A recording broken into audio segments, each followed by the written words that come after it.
Des trois frontières au Niger, 17 civils ont été tués lors d'une attaque présumée djihadiste. Cela s'est passé dans la région de Tillabéri, c'est dans l'ouest du pays. Des élus locaux réclament plus de sécurité dans cette région instable. Et c'est dans ce contexte que le Tchad se désengage partiellement. N'Djamena retire 600 hommes qui participaient à la force G5 Sahel. C'est la moitié des effectifs que le pays fournissait à cette force. Et on en parle avec vous, Niagalé Bagayoko. Bonjour, vous êtes chercheuse et présidente de l'African Security Sector Network. Alors, le Tchad évoque un redéploiement tactique pour être plus mobile face aux djihadistes. Est-ce que c'est la vraie raison ou est-ce qu'on assiste plutôt à un simple désengagement ? Je pense qu'en ce qui concerne le Tchad, il ne faut pas être dupe de ce déploiement qui est intervenu à Terra, dans la région des trois frontières.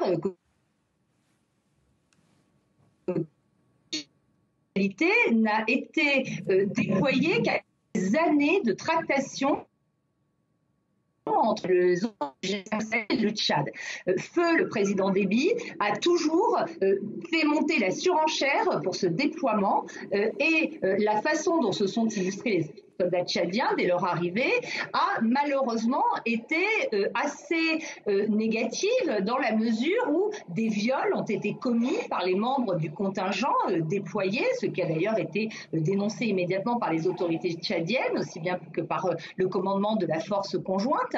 Mais donc certains soldats se sont livrés à des viols et de toute façon, ce contingent n'a pas eu le temps de jouer un rôle opérationnel absolument majeur dans la zone des trois frontières, comme il avait pu le faire en appui à la force de l'opération Serval en 2013. Donc, en effet, je pense que le Tchad a besoin de ses forces, de ses 600 hommes pour appuyer à la fois sa lutte contre Boko Haram, mais aussi contre les rébellions, notamment celle du FACT, contre lesquelles il lutte.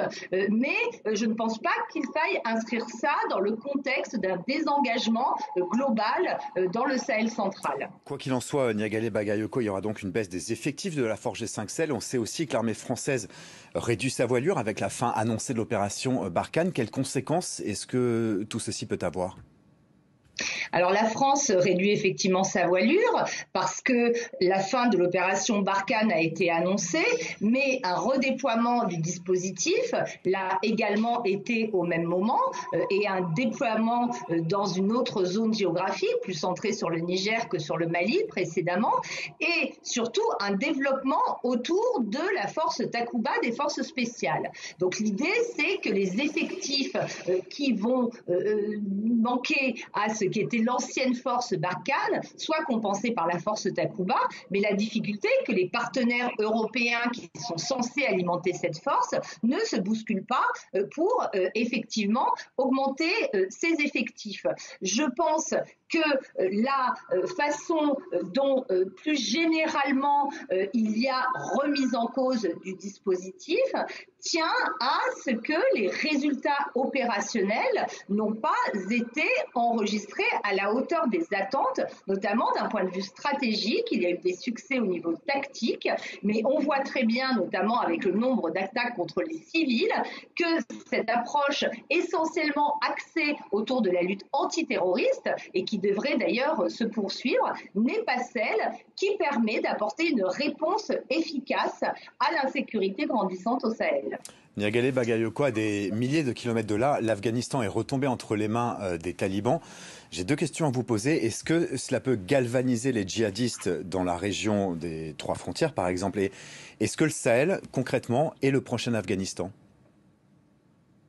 En tout cas, ce qui est certain, c'est qu'avant même la chute de Kaboul, Yadek Ghali, le chef du groupe de soutien à l'islam et aux musulmans, affilié à Al-Qaïda, s'était réjoui de la victoire probable et donc aujourd'hui avérée des talibans en incitant ces combattants à faire montre de la même patience, de la même résilience et de la même efficacité dans les modes opérationnels. Ce qui apparaît très clairement en tant que parallèle qu'il est possible de faire, même si bien entendu il y a beaucoup de différences, c'est que les approches de la communauté internationale, militaire bien entendu, mais plus largement en termes de reconstruction de l'État, en termes de développement, en termes de soutien à la gouvernance démocratique, sont aujourd'hui en état d'échec collectif, que ce soit sur le théâtre afghan, que ce soit sur le théâtre irakien, syrien, et aujourd'hui également au Sahel. Et